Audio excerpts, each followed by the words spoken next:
In this video, we're going to learn how to move or rotate a Mixamo animated character. First, let's import our animated character, which was created in Mixamo. Here we have our animated character.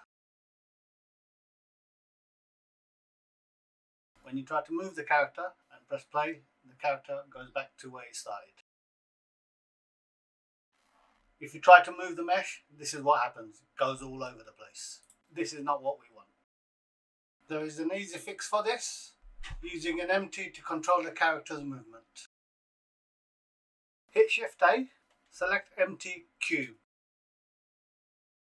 Expand your animation in the scene collection and select the armature.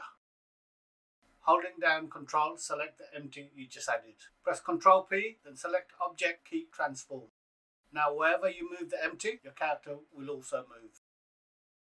You can rotate the MT in any of the axes and your character will also rotate. Hope you enjoyed this video. Please like and subscribe for more.